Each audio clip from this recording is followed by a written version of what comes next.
and scoot this back just a little bit. What I'm working with today,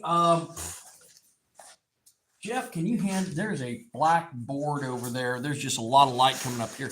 I want to show you guys just kind of some of the tricks we use when we're doing some knife assembly. And my friend Jeff Daly here, if you guys have been into the shop, you've met Jeff. He has brought in some components and wants to get this is a boning knife, fillet knife. That's got a lot of flex to it. So this is more of a fillet knife here that you got from Jantz. Okay. Now the handle material is dyed giraffe bone, and this also came from Jantz. Okay. So how do we get from this point to this point? Well, it's pretty simple, and about everything you need to get started is your knife blade, some handle material, and something that you can trace with just a little bit. And right here, essentially, is our template for a handle scale.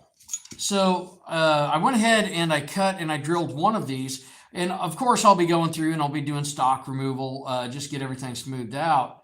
But this particular piece right here matches up quite well. This is going to be a good looking knife when it's done. So if you're wanting to know how to do this, if you want to learn how to assemble a knife, and you can already see where I cut myself earlier today, this is what I'm going to recommend. So let's go ahead and go through the process. So how do we make that closer to the knife handle? Pretty simple. I'm going to show you two parts of the process. One is to leave yourself about 1/16 of an inch or so. You can do more if you want, of border around the spine of your tang. So the back of your tang here. And you can see that right here. You can see that border that's been left. And that's just in case a saw blade jumps a little bit. Now I'm going to use, let's see, this says a fine point Sharpie. So this one hasn't been completely destroyed yet. And what I did in this case, very simply, was I traced around this. I traced up to a point here and here and then just connected it. Now, because I want that to be a little closer to this, after you do your first scale to get this, same way I'm describing doing this, it's pretty simple. For your second scale, take your scale and lay on top because you're already going to have your width.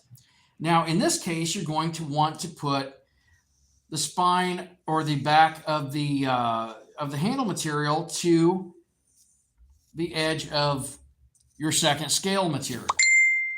Hold down. And at this point, this is pretty simple as long as it doesn't slip.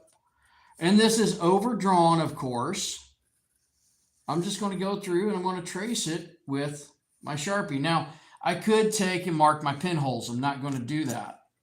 So you can see that this is quite angular,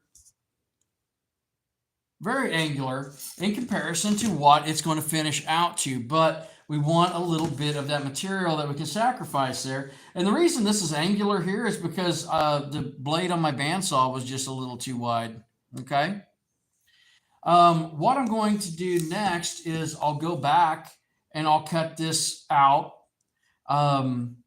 Now, if I was using my scroll saw, I could have, but I just want to use the bandsaw real quick. I'll overlay this, and then I'm going to drill one pinhole. I'm going to hold it, and I'm going to drill one pinhole. I'll have a piece of wood on the back for a receiver, and then I'll put a temporary pin through here. Then with that temporary pin, which will act as a pivot point, I'll make sure that I'm still square on the back. I'll drill another, put another temporary pin, and then put one here.